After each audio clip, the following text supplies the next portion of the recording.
नमस्कार प्रेक्षकांनो, नशीबवान मालिकेच्या आजच्या भागामध्ये आपण बघूया. तर प्रेक्षकांनो, इथे सगुणा फोनवरती बोलत असते.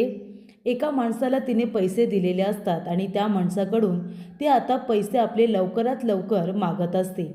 तेव्हा प्रेक्षकांनो, तिथे वासंती आणि गिरिजा दोघी जणी आलेल्या असतात. तेव्हा सगुणा म्हणत असते, अरे वा, सासू सुना दोघी जणी आज माझ्या घरी आल्यात. तेव्हा प्रेक्षकांनो, सगुणा म्हणत असते की आज तुम्ही दोघी जणी इथे कशा काय? माझ्या घरावरती काही संक्रांत आणायला आलात की काय? तेव्हा गिरिजा म्हणते, मावशी अगं असं काय बोलतेस तू? तेव्हा सगुणा म्हणते, मला मावशी बोलायचं नाही, कळलं ना? तुझ्यावरती लेकीसारखी माया केली आणि तू माझ्या वैऱ्याच्या घरी सून म्हणून गेलीस, ही गोष्ट मला मान्य नाही, कळलं तुला? त्यामुळे तू मला मावशी अशी हाक मारू नकोस. तेव्हा प्रेक्षकांनो, वासंती म्हणत असते, सगुणा अगं काय असं करतेस? झालं गेलं सगळं विसरून जा ना. मला माहिती आहे तुझा राग माझ्या नवऱ्यावरती आहे ना, पण तो राग तू गिरिजावरती का काढतेस? अगं गिरिजाची सुद्धा खूप माया आहे तुझ्यावरती आणि तू सुद्धा तिच्यावरती मुलीप्रमाणे प्रेम केलेस ना गं, मग कशाला तिच्यावरती विनाकारण राग धरतेस? तेव्हा गिरिजा म्हणते, मावशी तू खूप केलेस माझ्यासाठी, मला माहिती आहे मी तुझं मन दुखावले, पण आता जाऊ दे ना गं. म्हणजे तुझा राग इथे आबासाहेबांवरती आहे मान्य आहे, पण तो राग तू तुझ्या जवळच्या माणसांवरती का काढतेस? त्यानंतर प्रेक्षकांनो, रुद्र इथे त्याच्या आबासाहेबांना म्हणजे नागेश्वर घोरपडेला त्या रूममध्ये घेऊन येतो आणि म्हणत असतो, आबासाहेब हे बघा इथे बसल्यात त्या. तेव्हा इथे रुद्रचं लक्ष गेल्यानंतर त्या ठिकाणी देवकी नसते, ती तिथून निघून गेलेली असते नागेश्वरने तिला बघू नये म्हणून. रुद्र म्हणतो, हे काय झालं? आता तर इथेच बसल्या होत्या. दादा, अहो इथल्या मावशी कुठे गेल्या? दादा म्हणतात, मला माहिती नाही कुठे गेल्यात त्या. तेव्हा रुद्र म्हणतो, आबासाहेब अहो कुठे गेल्या काही माहिती नाही, इथेच बसल्या होत्या. नागेश्वर म्हणतो, ठीक आहे चिरंजीव, परत आल्यानंतर आम्हाला सांगा, आम्हाला त्यांना भेटायला नक्कीच आवडेल. तेव्हा प्रेक्षकांनो, इथे आता वासंती म्हणत असते, मला माहिती आहे सगुणा, तुझा माझ्या नवऱ्यावरती राग आहे ना गं, पण हे बघ तो राग तसाच राहू दे, पण तो राग तू गिरिजावरती काढू नकोस. हे बघ तिला रुद्रबरोबर लग्न करावं लागलं, याच्यामध्ये तिची खरंच काही चूक नाही आहे आणि म्हणूनच आज मी इथे आली आहे तुला आमंत्रण द्यायला. तेव्हा सगुणा म्हणते, कसलं आमंत्रण? तेव्हा वासंती म्हणते की गिरिजाची लग्नानंतरची पहिली संक्रांत आहे आणि तिच्या माहेरचं आता तिच्याबरोबर संक्रांतीला येण्यासाठी कुणीही नाही आहे, पण तू आहेस ना तिची मावशी, तू येशील ना तिच्याबरोबर? तेव्हा इथे वासंती म्हणत असते, आम्ही दोघीजणी तुला संक्रांतीचं आमंत्रण द्यायला आलो आहे. हे बघ जे काही घडलं ते आता मनामध्ये ठेवू नकोस, तू इथे संक्रांतीला येशील ना तुझ्या लेकीला आशीर्वाद द्यायला आणि तिच्यासाठी हलव्याचे दागिनेसुद्धा बनवशील ना? तेव्हा इथे सगुणा म्हणते, काय हलव्याचे दागिने आणि हिच्यासाठी? मी अजिबात ते करणार नाही आहे, कळलं ना? अगं तिच्यासाठी हलव्याचे दागिनेच काय, साखरेचा एक कणसुद्धा देणार नाही आहे मी. आणि एक गोष्ट लक्षात ठेवा, तुम्हाला वाटलंच कसं की मी हळदी कुंकासाठी तुमच्या घरी येईन म्हणून? अगं ज्या माणसाने माझं कुंकू उद्ध्वस्त केलं त्या माणसाच्या घरी मी हिच्या हळदी कुंकासाठी येईन? अजिबात नाही. तेव्हा इथे वासंती म्हणत असते, सगुणा हे बघ मी तुला अजिबात बोलणार नाही की तू राग सोडून दे, तुझा माझ्या नवऱ्यावरती राग आहे ना तो तसाच राहू दे, पण बिचाऱ्या गिरिजाने काय केले गं? गिरिजाची या सगळ्यामध्ये खरंच काही चूक नाही आहे, तिला तिची मावशी हवी आहे आणि म्हणूनच आम्ही सगळं काही विसरून तुला इथे आमंत्रण द्यायला आलो आहे. तेव्हा तू नक्की येशील ना? वासंती म्हणते, आम्ही सगळेजण तुझी वाट बघू. सगुणा म्हणते, अजिबात नाही, अजिबात येणार नाही मी, माझी वाट बघायची अजिबात गरज नाही आहे. एक गोष्ट लक्षात ठेवा, हिने माझं ऐकलं नाही ना टायमावर, ती तुझ्या घरची माझ्या वैऱ्याच्या घरची सून झाली, तिच्यावरती मी लेकीसारखी माया केली होती, सगळं काही तिला दिलं होतं, पण तिने माझा विश्वासघात केला ना, मी अजिबात तिथे येणार नाही. तुम्ही दोघीजणी आत्ताच्या आता इथून चालत्या व्हा. असं प्रेक्षकांनो सगुणा आता वासंती आणि गिरिजाला म्हणते. तेवढ्यात प्रेक्षकांनो त्या ठिकाणी सावी आलेली असते. ती म्हणत असते उर्वशीला, मावशी अगं तू काही करणार आहेस की नाही? या घरामध्ये नक्की चाललंय तरी काय? तेव्हा उर्वशी म्हणते, आता काय झालं? सावी म्हणते, त्या गिरिजाच्या मुळ्या ना सगळीकडे पसरत आहेत. तुला माहिती आहे गिरिजाला तिच्या सासूबाईंनी म्हणजे रुद्रच्या आईने त्यांची काळ्या रंगाची साडी दिली संक्रांतीला नेसायला आणि तिला हळव्याचे दागिनेसुद्धा बनवणार आहेत. आता तू मला सांग, संक्रांतीच्या दिवशी काळ्या रंगाची साडी नेसून हलव्याचे दागिने घालून ती गिरीजा घरामध्ये सगळीकडे मिरवेल आणि मग काय रुद्रला अजूनच इम्प्रेस करेल. आता काय आपण फक्त तिच्याकडे बघत बसायचं आहे? तू काहीच करणार नाही आहेस का? तेव्हा उर्वशी म्हणत असते, अगं असू दे, काळ्या रंगाची साडी ती नेसणार आहे ना, तिने आधी ती साडी तर नेसू दे, मी पण बघते ना काळ्या रंगाची साडी ती कशी काय नेसते ते. तेव्हा प्रेक्षकांनो, इथे आता वासंती म्हणत असते सगुणाला की तू नक्की येशील, मला खात्री आहे. आणि तेव्हा इथे सगुणा म्हणत असते, मी अजिबात येणार नाही, काहीही झालं तरीसुद्धा. त्यामुळे तुम्ही दोघीजणी 1 मिनिटसुद्धा इथे आता उभं राहू नका, आत्ताच्या आत्ता इथून चालते व्हा, नाहीतर धक्के मारून तुम्हाला घरातून बाहेर काढेल. तेव्हा गिरिजा म्हणते, ठीक आहे मावशी, आम्ही जायला निघतो, पण मी माझ्या इथे आता सगुणा मावशीची नक्की वाट बघेन माझ्या संक्रांतीच्या दिवशी. तेव्हा गिरिजा तिथून गेल्यानंतर इथे आता सगुणा त्याच गोष्टीचा विचार करत असते. तर प्रेक्षकांनो, वासंती आणि गिरिजा दोघीजणी देवी आईचा आशीर्वाद घेतात. तेव्हा गिरिजा म्हणत असते की आई 1 मिनिट थांबा ना, तुम्ही आहे ना आपल्या सगुणा मावशीचं बोलणं मनावरती घेऊ नका. तुम्हाला माहिती आहे ना, कितीही बोलत असली, रागवत असली तरीसुद्धा मनातून खरंच खूप चांगली आहे ती. तिने लहानपणी मला आईची माया दिली, खूप प्रेम केलं माझ्यावरती, मला काही कमी पडू दिलं नाही. पण मला एक गोष्ट कळत नाही, सगुणा मावशी तुमची सख्खी इथे बहीण आहे ना, मग तरीसुद्धा ती तुमच्याबरोबर अशी का वागते? म्हणजे तुमच्यावरती तिने इतका राग का ठेवला आहे? तेव्हा प्रेक्षकांनो, वासंती म्हणत असते की ती माझ्याबरोबर जे काही वागली आहे ना सगुणा, त्याचा दोष मी तिला देणारच नाही आहे. कारण तिच्या बाबतीत जे काही घडलं आहे ना, त्याने त्याचा स्वतःला इतका त्रास करून घेतला आहे, तिच्या नवऱ्याला त्याचा इतका त्रास झाला आहे ना, त्यामुळे मी तिच्या वागण्याला अजिबात दोष देणार नाही आहे. कारण या सगळ्यामध्ये जर कुणाची चुकी असेल तर ती यांची आहे, माझ्या नवऱ्याची. माझ्या नवऱ्याने तिच्या नवऱ्याला भयंकर त्रास दिला आहे आणि त्यामुळे तिच्या नवऱ्याला हे गाव सोडून, त्याचं घर सोडून जावं लागलं आणि त्यामुळेच इथे आता सगुणा चिडलेली आहे. त्यामुळे मी तिला तिच्या वागण्याबद्दल अजिबातच दोष वगैरे देणार नाही आहे. तेव्हा प्रेक्षकांनो, गिरिजा म्हणत असते, आई म्हणजे याचा अर्थ आबासाहेब जे काही वागतात ते तुम्हाला माहिती आहे? नागेश्वर घोरपडे आत्तापर्यंत ज्या काही चुका करतात तुम्हाला सगळं काही माहिती आहे? तेव्हा इथे वासंती म्हणते, हो, त्यांच्या बऱ्याच गोष्टी मला माहिती असतात. तेव्हा गिरिजा म्हणते, आई मग तुम्हाला ही सुद्धा गोष्ट माहिती असेल ना की नागेश्वर घोरपडेनेच माझ्या बाबांचा खून केला आहे? तेव्हा वासंती म्हणते, काय, हे सगळं कधी घडलं?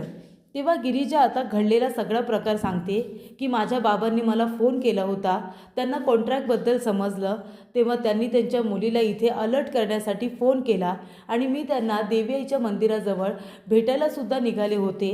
तिथे जाण्याच्या आधीच नागेश्वर घोरपडे आणि त्यांच्या माणसांनी माझ्या वडिलांचा खून केला होता. पण का, असं का केलं त्यांनी? कारण का, त्यांचं सत्य मला कळू नये म्हणून, कॉन्ट्रॅक्ट मॅरेजचं सत्य मला कळू नये म्हणून. 6 महिन्यानंतर नागेश्वर घोरपडे मला घरातून बाहेर काढणार आहेत, हे गोष्ट तुम्हाला माहिती आहे?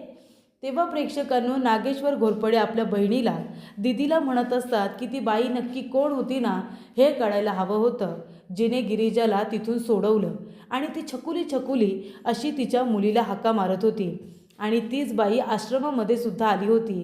त्यामुळे आम्ही जर त्या बाईला बघितलं असतं तर ती बाई नक्की कोण आहे हे तरी कळलं असतं, ती देवकी तर नसेल ना. तेव्हा उर्वशी म्हणत असते, दादासाहेब अहो, देवकीला तुम्ही स्वतः मारलत ना, मेली आहे ना ती, मग ती कशी काय असेल? तेव्हा प्रेक्षकांनो, वासंती म्हणत असते, गिरिजा याबद्दल मला काहीच माहिती नव्हतं गं, म्हणजे यांनी तुझ्या बाबांना सुद्धा मारलं? तेव्हा गिरिजा म्हणते, हो आई, माझ्या बाबांचा खून नागेश्वर घोरपडे यांनीच केला आहे, पण माझ्याकडे त्यांच्या विरोधात काही पुरावा नाही आहे ना, म्हणून मला गप्प बसावं लागलं आहे. तेव्हा प्रेक्षकांनो, इथे आता नागेश्वर घोरपडे म्हणत असतो की देवकीला तर मी मारलंच होतं गं, माझ्या या हाताने चाकू तिच्या पाटणीमध्ये खुपसला होता, पण ती जिवंत कशी काय राहिली असेल? मेल्यानंतर तिला मी माझ्या माणसांना दरीमध्ये फेकून द्यायला सांगितलं होतं, मग तरीसुद्धा ती जिवंत कशी? तेव्हा उर्वशी म्हणते, दादासाहेब अहो, छकुली नाव हे कॉमन आहे, कितीतरी लहान मुलींना छकुलीच हाका मारतात, तिचीच कुणीतरी आई असेल, दुसरी कुणीतरी बाई असेल, ती देवकी नसणार आहे दादासाहेब. तेव्हा प्रेक्षकांनो, गिरिजा म्हणत असते की आई, नागेश्वर घोरपडे इतका विचित्र माणूस आहे की त्याने कॉन्ट्रॅक्ट मॅरेजचं सत्य मला कळू नये म्हणून माझ्या बाबांना मारून टाकलं आणि मलासुद्धा धमकी दिली की मी जास्त जर काही बोलले तर ते 6 महिन्यानंतर मला असं चिमटीसारखं म्हणजे मच्छरासारखं उचलून ते मला बाहेर असं फेकून देणार आहेत, माझं घर लुबाडणार आहेत, नाही मी ऐकले तर मला मारून टाकायला मागे पुढे बघणार नाही असं सुद्धा त्यांनी मला सांगितलं आहे. तेव्हा वासंती म्हणत असते की हे सगळं काय आहे, 6 महिन्यानंतर हे तिला घरातून बाहेर काढणार आहेत हे सुद्धा गिरिजाला माहिती आहे. तेव्हा प्रेक्षकांनो, इथे आता गिरिजा म्हणत असते आई, याचा अर्थ तुम्हाला माहिती होतं की बाबा मला 6 महिन्यानंतर घरातून बाहेर काढणार आहेत, नागेश्वर घोरपडे 6 महिन्यानंतर मला घरातून हकलून देणार आहेत हे तुम्हाला माहिती होतं.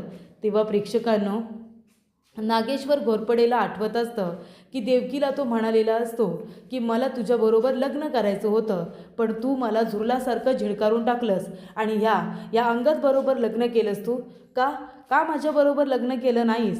तेव्हा प्रेक्षकांनो, नागेश्वर घोरपडेला देवकीबरोबर लग्न करायचं होतं आणि त्याचबरोबर अंगदची प्रॉपर्टी लुबाडायची होती, त्यामुळे त्याने त्या सगळ्यांना मारून टाकलं. तेव्हा प्रेक्षकांनो, इथे गिरिजा म्हणते आई, तुम्हाला जर या सगळ्याच गोष्टी माहिती आहेत तर मग तुम्ही हे सगळं रुद्रला का नाही सांगत, सांगा ना, तुम्ही कधीच त्यांना काही बोललं नाहीत का. तेव्हा प्रेक्षकांनो, एवढं सगळं होऊनसुद्धा तुम्ही त्यांच्याबरोबर कसे काय राहिलात.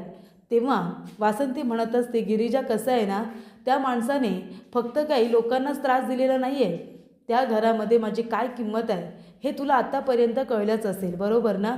त्या घरामध्ये जो काही मला मान सन्मान भेटतोय ना, तो फक्त मी त्या घराची काळजी घ्यावी, रुद्रची काळजी घ्यावी, त्याचबरोबर त्यांना जेवण खावण बनवून द्यावं, घरातली कामं करावी यासाठी आणि त्यांच्या चुकांवरती पांघरून घालावं यासाठी त्यांनी त्या घरामध्ये मला ठेवून घेतलेलं आहे. नाहीतर त्या घरामध्ये माझ्या बोलण्याला अजिबातच तिथे मान नाही आहे किंवा माझ्या बोलण्याची किंमत नाही आहे. तेव्हा प्रेक्षकांनो, इथे आता उर्वशी म्हणत असते, दादासाहेब तुम्ही काळजी करू नका, तुम्ही एक काम करा, तुम्ही बाहेर लक्ष द्या, घरामध्ये लक्ष द्यायला आम्ही आहोत ना. तेव्हा प्रेक्षकांनो, नागेश्वर घोरपडेला आता फोन आलेला असतो. तेव्हा नागेश्वर घोरपडेने त्या माणसांना सांगितलेलं असतं की इथे संस्थेच्या मुलांनी जी काही खेळणी बनवली आहेत ना, त्या टेम्पोमध्ये ती खेळणी वरती ठेवा आणि खालच्या इथे आता बाजूला सगळे दारूचे बॉक्स लावा. आता खूपच जास्त प्रक्रिया कठीण करण्यात आलेली आहे, त्यामुळे चेकिंग वगैरे होईल. तेव्हा संस्थेच्या मुलांनी बनवलेली सगळी जी काही खेळणी आहेत ती वरच्या बाजूला टाका आणि खाली दारूचे बॉक्स ठेवा. तेव्हा प्रेक्षकांनो, इथे आता नशीब आमचं पलटावं म्हणून गिरिजाला या घरामध्ये आणलं तर तीच आमचा काळ बनून आली, तीच आमच्यावरती आता उलटी फिरते. तेव्हा उर्वशी म्हणते, दादासाहेब नका काळजी करू, तुमची बहीण अजून जिवंत आहे, मी घरामध्ये तिला बरोबर धडा शिकवेन, तुम्ही बाहेर जाऊन आता त्या बाईला नक्की कोण आहे ते शोधा आणि बाहेरची कामं तुम्ही करा. तेव्हा नागेश्वर म्हणत असतो, आणि ती जर देवकी असेल ना तर एका अर्थी बरंच होईल, कारण देवकी तिच्या मुलीला शोधण्याचा प्रयत्न करत असेल, म्हणजे याचा अर्थ ती मुलगी जिथे कुठे असेल ना तिलासुद्धा संपवणं आपल्यासाठी सोपं होऊन जाईल आणि तिला संपवलं की त्या देवकीलासुद्धा संपवून टाकू आणि मग तुमच्या नवऱ्याची प्रभासचीसुद्धा आपल्याला काही गरज नाही, त्यालासुद्धा संपवून टाकू. तेव्हा प्रभास काकांनी त्यांचं बोलणं आता ऐकलेलं असतं. जेव्हा इथे नागेश्वर घोरपडे म्हणत असतो की एक काम करा, संस्थेच्या मुलांनी बनवलेली खेळणी वरती टाका आणि दारूचे इथे खंबे खाली ठेवा आणि ते कुठल्या टेम्पोने पाठवताय, अच्छा म्हणजे इथे 2389 या नंबरने तुम्ही पाठवताय ना, मग तो नंबरसुद्धा आता त्यांनी लक्षात ठेवलेला असतो प्रभासने हे बोलणं ऐकलेलं असतं. तेव्हा प्रभास म्हणतो, ठीक आहे, एवढा मोठा कांड करताय ना, आता हे गिरिजाला सांगितलंच पाहिजे. त्यानंतर प्रेक्षकांनो, इथे गिरिजा म्हणत असते, आई अहो मग एवढं सगळं माहिती असूनसुद्धा तुम्ही का त्या घरामध्ये राहिलात, का तुम्ही त्यांना सोडून नाही गेलात. तेव्हा वासंती म्हणत असते की काय करू बाळा, अगं रुद्र लहान होता ना, रुद्राची काळजी घ्यायला नको, आणि जर मी हे कुणाला सांगितलं असतं तर त्या माणसाने मला धमकी दिली होती की रुद्रला कायमचं संपून टाकेल, म्हणून माझ्या मुलाला मारून टाकेल, असं नागेश्वर घोरपडे म्हणाला होता. तेव्हा गिरिजा म्हणते, काय पण इथे रुद्र तर त्यांचाच मुलगा आहे ना, मग तरीसुद्धा ते रुद्रलासुद्धा मारू शकतात. तेव्हा इथे वासंती म्हणत असते, गिरिजा तुला नाही माहिती, अगं त्यांच्यावरती जर काही आलं ना तर ते स्वतःचा जीव वाचवण्यासाठी रुद्रलासुद्धा मारायला मागे पुढे बघणार नाही. त्यांनी मलासुद्धा मारण्याची धमकी दिली आणि जर मी कुठे जाऊन कुणाला काही सांगितलं तर रुद्रलासुद्धा मारतील अशी मला धमकी देऊन माझं तोंड त्यांनी गप्प केलं. म्हणून तर मी कुणाला काही सांगू शकले नाही ना, म्हणून तर मी गप्प बसले. तेव्हा प्रेक्षकांनो, गिरिजा म्हणत असते की नागेश्वर घोरपडे इतका नीच माणूस असेल वाटलं नव्हतं. स्वतःच्या मुलाच्याही जीवावरती उठायला तो माणूस मागे पुढे बघत नाही आहे म्हणजे. तेव्हा वासंती म्हणत असते, गिरिजा तो माणूस फक्त स्वतःचा विचार करतो, फक्त स्वतःचा. तेव्हा गिरिजा म्हणते, आई या ना, इकडे या, तुम्ही इथे बसा बरं. तेव्हा इथे वासंती म्हणत असते, हो गुरुजा, तो माणूस फक्त स्वतःचा विचार करतो. त्याच्यासमोर त्याला कुणीही दिसत नाही आणि जे त्याच्या आड येण्याचा प्रयत्न करतात ना त्या माणसांना तो संपवून टाकतो. कुठल्या ना कुठल्या मार्गाने तो त्यांचा खून करून टाकतो, असं आता वासंती गिरिजाला सांगत असते. त्यामुळे प्रेक्षकांनो, गिरिजाला आता सगळ्या प्रश्नांची उत्तरं मिळालेली असतात. वासंती म्हणते की त्या घरामध्ये कुणीही माझ्या बोलण्यावरती विश्वास ठेवणार नाही.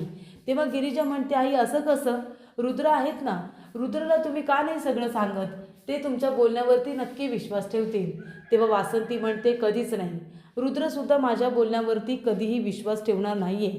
कारण का, त्याला माझ्यावरती विश्वास ठेवायला त्या लोकांनी कधीच नाही सांगितलं. तेव्हा गिरिजा म्हणते, असं कसं, तुम्ही त्यांची आई आहात ना, ते नक्की विश्वास ठेवतील. तेव्हा प्रेक्षकांनो, इथे आता गिरिजा म्हणते, रुद्र तुमचा किती मान सन्मान करतात, मी बघते ना, ते तुमचा खूप आदर करतात. तेव्हा इथे आता वासंती म्हणते, माणुसकी म्हणून. रुद्र माझी जी काही काळजी वगैरे घेतो ना, माणुसकी म्हणून, पण त्याचा ना माझ्या बोलण्यावरती विश्वास नाही बसणार. कारण त्याचा आपल्या वडिलांवरती, नागेश्वर घोरपड्यांवरती आंधळा विश्वास आहे आणि तो त्यांच्यावरती खूप विश्वास ठेवतो. त्यांच्या विरोधात जर कुणी काही बोललं तर तो अजिबात विश्वास ठेवणार नाही, असं प्रेक्षकांनो आता वासंती गिरिजाला सांगते. तर पुढील भागामध्ये इथे आता वासंतीसाठी गिरिजाने गजरा पाठवलेला असतो, रुद्रने गिरिजासाठी आणलेला असतो. पण इथे गिरिजा रुद्रला म्हणते की तुम्ही हा गजरा आईंना द्या, मला खूप आवडेल. तेव्हा तो जाऊन आता आपल्या आईला गजरा देतो आणि म्हणतो, आईसाहेब तुम्हाला काही लागलं तर मला सांगा, मी आहे. त्यानंतर इथे जात असते देवकी, तेव्हा एका गाडीला धडकते. ती गाडी असते नागेश्वर घोरपडेची. ती म्हणते, नागेश्वर घोरपडे, आणि लगेचच तिथून पळ काढते आणि लपून बसते. नागेश्वर म्हणतो, जा त्या बाईला आत्ताच्या आत्ता पकडा आणि आमच्या समोर घेऊन या. त्यानंतर प्रेक्षकांनो, गिरिजा झोपलेली असते. तेव्हा प्रभास काका एक चिठ्ठी लिहितात आणि त्याच्यामध्ये लिहितात की इथे एका टेम्पोमधून आता दारूच्या बाटल्या जाणार आहेत आणि हे सगळं नागेश्वर घोरपडे करणार आहे. ज्या आता दारूच्या इथे बाटल्या ज्या टेम्पोमधून जाणार आहेत त्याचा नंबर आहे 2389. आणि तेव्हा प्रेक्षकांनो, चिठ्ठी लिहून आता बोळा करून ती चिठ्ठी गिरिजाच्या रूममध्ये टाकलेली असते.